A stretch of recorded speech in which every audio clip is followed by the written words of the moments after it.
Start. मैं आम खाता हूँ, तुम क्या खा रहे हो? राम तो पहले ही खा चुका है। सोहन ने भी तो खाया है।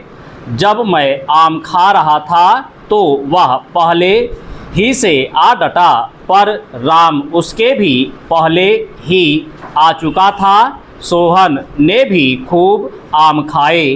गोविंद भी एक किनारे बैठा आम खाता था और जो कुछ आम खा चुकता था उसकी गुठली सोहन पर फेंक देता था। रात 8 बजे या तो मैं दूध पी रहा हूँगा या पी चुका हूँगा। दूध तो मैं और पहले पी चुका होता, मगर कैसे पीऊँ? घर में कोई था ही नहीं। भाई कहीं घूमने जा रहे होंगे और रमेश कहीं खेलता होगा। आखिर क्या वे लोग नहीं पिएंगे? मैं ही पीता। स्टेशन पर कितनी ही चीज़ें बाहर से लाई जाती हैं।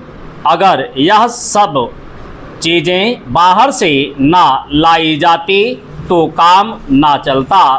जब मैं वहाँ पहुँचा तो आम लाया जा रहा था। लीचियाँ पहले से लाई गई थीं और भी बहुत से फल लाए जाते होंगे।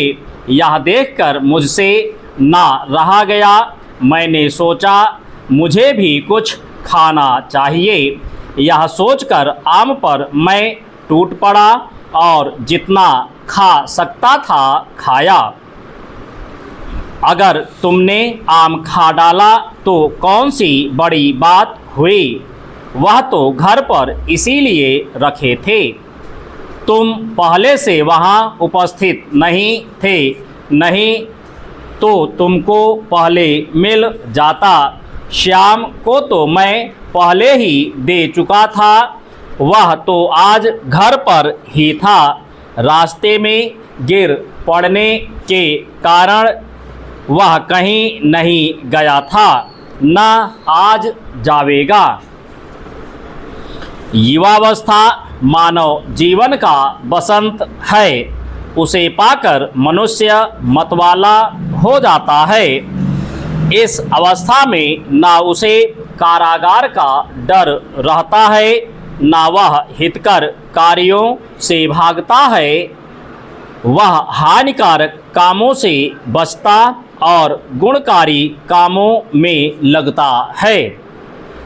वह अपने को धर्मशील तथा बलशाली बनाना चाहता है और संतापहारी कार्यों से दूर रहकर मनोहर कार्यों को करना चाहता है।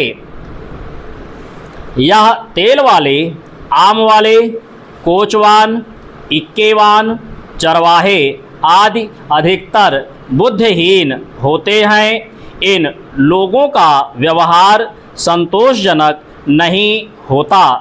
तेल वालों के तेल में अक्सर इतनी मिलावट रहती है कि चिकनाहट तक नहीं रह जाती।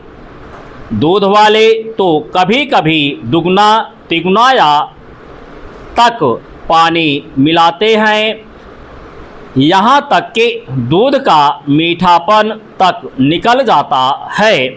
इससे उनका अपमान होता है और यही उनके दासत्व की निशानी है। ऐसे कामों के लिए कोई भी अक्लमंद नहीं कहा जा सकता। अगर ये ऐसा ना करते तो शायद अपने जीवन को सुखपूर्वक बिता सकते तथा धनपूर्ण और कटुता रहित बना सकते। अनुदिन मनुष्य को इस बात का प्रयत्न करना चाहिए कि पराजय तथा अपकीर्ति ना हो, चरित्र निर्मल तथा निष्पाप बना रहे, दुर्जन से बचा रहे तथा सज्जन का साथ हो। इससे मनुष्य आजीवन सुखी रह सकता है। उनको दूसरों के साथ उपकार तथा इंसाफ करना चाहिए। तुम्हारा हर वक्त बाहर रहना हमें नापसंद है।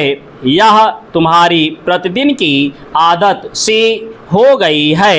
बदमाश तथा नालायकों का समागम हो गया है। यह चिरकाल तुम्हारे जीवन यात्रा को सफल होने से रोकेगा। इसके कारण तुम अभी से दुष्कर्म में फंस गए और तुम्हारी आदत कुचाल की पड़ गई है। अब ना तुम पेट भर खाते हो, ना तुमको सहोदरों का ख्याल है। हर रोज़ बस समझोलियों के साथ फिरा करते हो। यदि तुम यथाशक्ति अपने को इन कमबख्तों को दूर रखने का प्रयत्न ना करोगे तो तुम्हारा हाल बेहाल हो जाएगा। तुम कमज़ोर हो जाओगे और विकल रहोगे व बाकायदा कुलांगार की तरह फिरा करोगे।